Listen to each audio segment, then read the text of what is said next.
lang may problema. Pero nung tingnan mo, wala naman tao sa loob mo. Tsaka umatras siya, bumalik pa. Ay, hindi naman pwede mag-slide yung pabalik kasi. Kung nag-slide lang siya. Ito naman siya eh.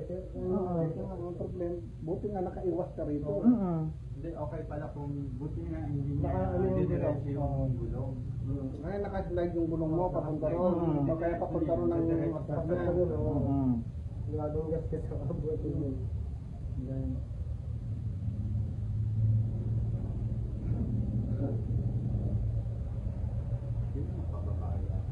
Oo, yung pangulaan ito.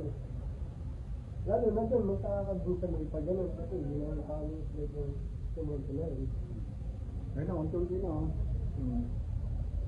Yan, mga super gulong na. Mga ilang minuto pa bago siyang masarap. Nung pagkita mo po doon, naka-handbrake naman siya.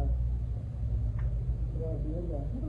Sabi mo kanina madam, hindi mo sure kung Hindi ko nga alam kung naka-handbrake or what eh. Basta alam ko nag-handbrake ako always.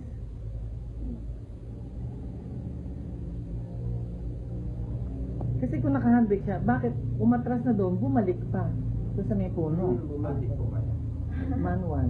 Manual kasi pag-traumatic. Oo, pwede kami dito. Manual. Para may ano siya eh.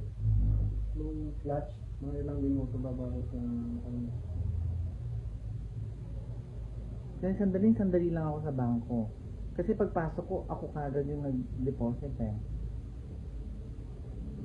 Na-assist pa rin sir eh. Na-assist pa.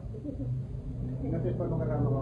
Oo, nasis pa ni Kuya. Ayun na, ayun na. Ayun na, Ang ganyan yung mag...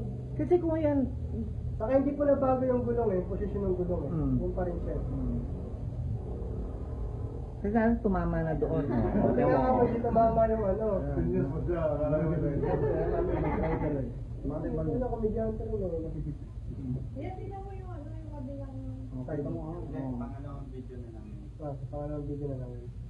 Tapos, Ngayon may Sige, umatras post niyo po. po. Apo. Ayan, post niyo po.